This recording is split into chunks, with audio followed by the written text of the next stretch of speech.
Happy Father's Day, Jack. I'm going to have my Dr. Cove in lieu of a Dr. Pepper. My ritual to celebrate my dad, usually on his birthday or Father's Day or whenever I think about it. Dr. Pepper was kind of his drink. I think this is going to be delicious. I found it in the refrigerator, so I didn't even have to go buy one. Um,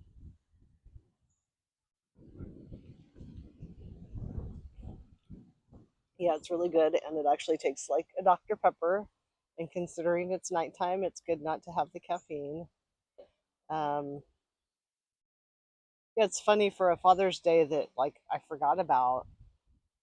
Today actually kind of hit me emotionally a little bit, and I found myself doing some yoga and crying a little bit, which it's been so long, but that's okay.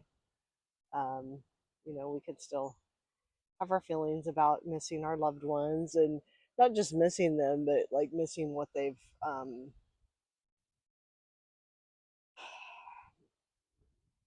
our life without them really, or what they haven't been able to experience. But I was able to reach out to some other friends who have lost their fathers in recent years, and that was really meaningful. Way to be connected to other people. So that's always, I think, helpful. Even if you don't know exactly what to say, just I'm thinking of you and I'm here for you. Um, or one of my friends has, well, actually, both of my friends that I reached out to have had some pretty significant accomplishments recently, and just being able to tell them that, I think their dad would really be proud of them. And it's not something that people always think. Um,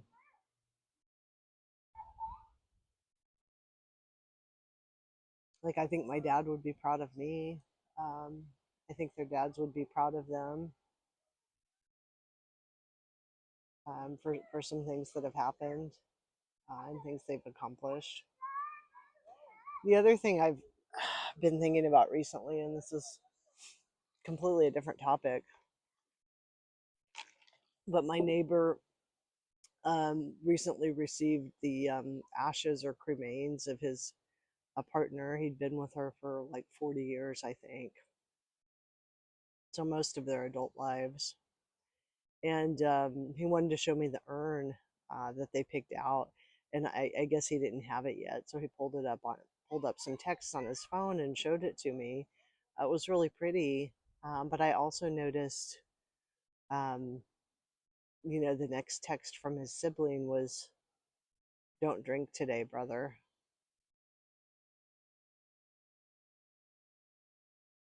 That was so powerful. And um, not to get into specific issues, but just that's one way I think we can be there for people when they've lost a loved one. Um, is just, be supportive. One of my friends' son is was in a really serious accident and in critical condition. He's going to make it through. It's going to be a long recovery. But I just keep reaching out to her and telling her I'm thinking about her, and sending a big hug, and, no pressure to respond. Just wanted her to know that they're in my thoughts and in my prayers. I think that can be meaningful for people.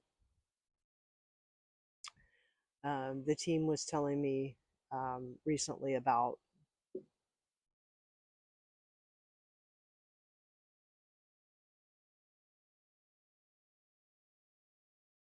a call they received from a father who had lost his daughter.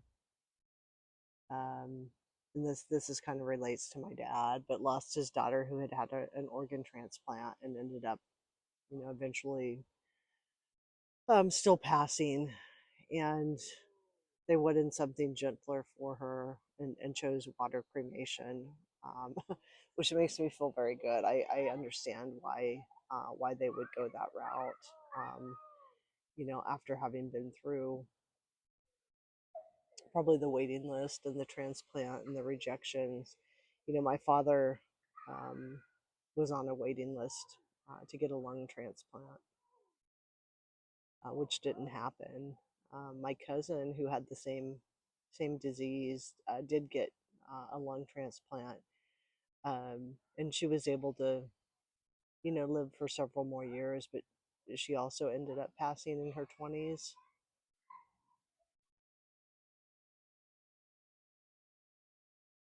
But I think it's really powerful, to be able to give that gift of life to someone else. Whether they end up. My dad really didn't have a chance. My cousin had a bit of a chance, and a few more years as a teenager and early 20s is pretty meaningful for a person and their family. And my heart just goes out, to all the families who have lost children or lost loved ones who either weren't able to get a transplant or maybe didn't successfully make it through. But I'm glad that gentler options like water cremation exist, um, because there was some physical hardness in life around that. But mostly, I'm just glad it's Father's Day and a chance to reflect a little bit, and just a reminder to everybody, it doesn't matter how long it's been since your loved one has passed. You may still have waves of emotion or grief hit you. Mine's been so long, and I didn't really expect it today. But really, the ability to like connect with other people really made it worthwhile today. And I always love the excuse to have a little Dr. Pepper or Dr. Cove or whatever I'm going to have. And did get to reach out to um, my siblings, and also um, cousin whose dad passed a long time ago, but her mom passed, I don't know, maybe about 7 or 8 years ago. Um, I heard back from both my brothers, didn't hear back from my cousin. That's okay. She knows I was thinking about her, and if it's a rough day, that little bit of extra love can go a long ways.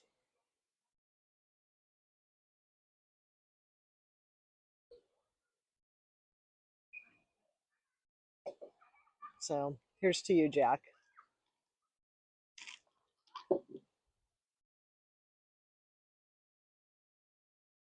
I appreciate you, and I love you, and I am very appreciative and grateful for my life and the years I've had that you never got to have, and also makes me really appreciate my mom in a way that I don't think I would the same, had I not lost my dad so young. And I've heard this sentiment from other friends who lost one parent early, of how much it makes you appreciate the remaining one. Not that they fill the role of both parents, but just the awareness of the preciousness of life, and how fortunate really we are to still have a remaining parent living.